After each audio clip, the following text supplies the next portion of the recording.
Alors, nous avons vu la différence entre l'anxiété normale et l'anxiété pathologique. Nous avons vu le concept biologique, psychologique, environnemental des troubles anxieux. Mais après tout, qu'est-ce que l'anxiété? Qu'est-ce que veut dire le mot anxiété? Alors déjà, l'anxiété et l'angoisse relèvent de la même thématique. Certaines personnes vont dire je suis anxieux ou je suis angoissé, ça veut dire exactement pareil.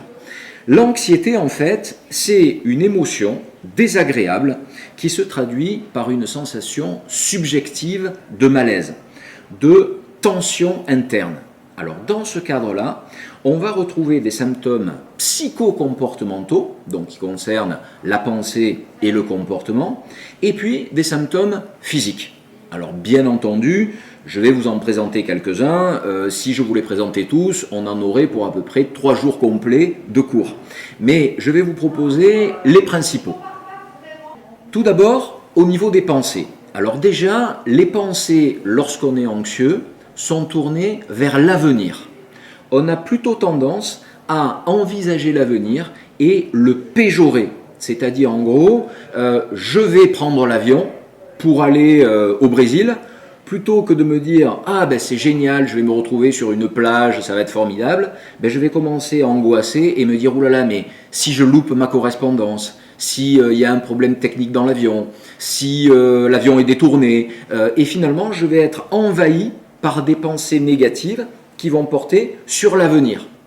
D'ailleurs, pour information, c'est aussi la possibilité de faire la différence avec un épisode dépressif, où dans la dépression, on est plutôt tourné vers le passé.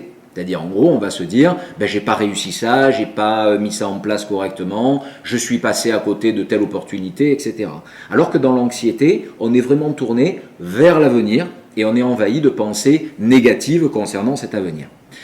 Lorsque l'anxiété est très très forte, très importante, il y a deux éléments qu'on peut retrouver. Premier élément, c'est des sensations de dépersonnalisation. Alors c'est quoi cette sensation de dépersonnalisation? Eh bien c'est tout simplement le fait de se sentir étranger dans son propre corps. On a des sensations qu'on ne reconnaît plus.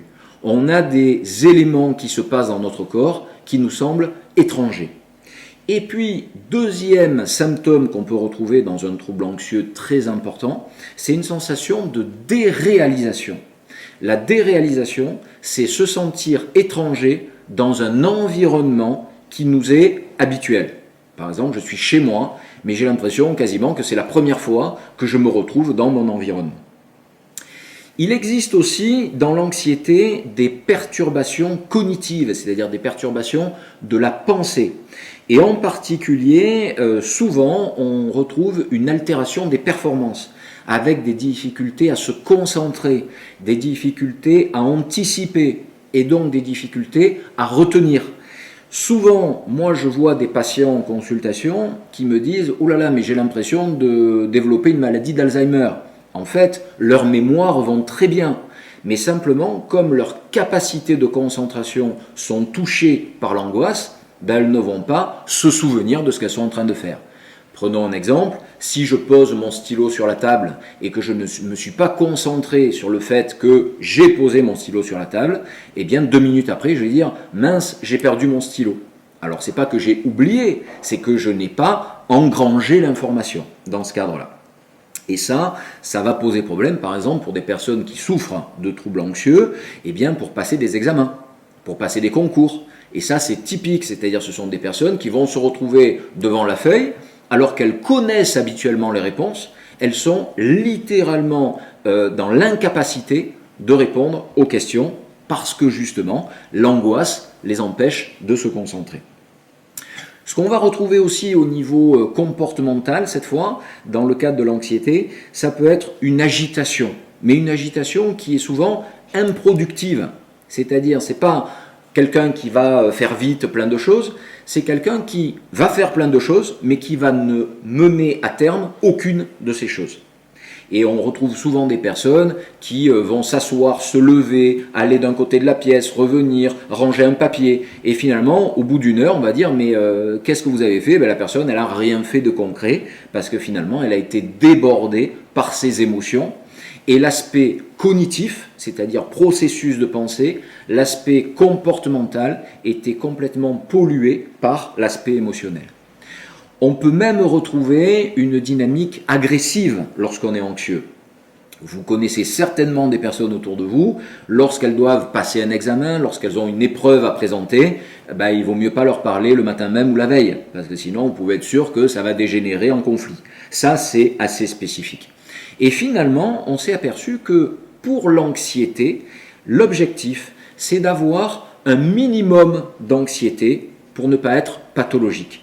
Et ce minimum d'anxiété, en fait, c'est une forme de U inversé. C'est-à-dire que pas assez d'angoisse, pas assez d'anxiété veut dire qu'on n'est pas assez productif. Sans stress, on ne va pas mettre en place des choses.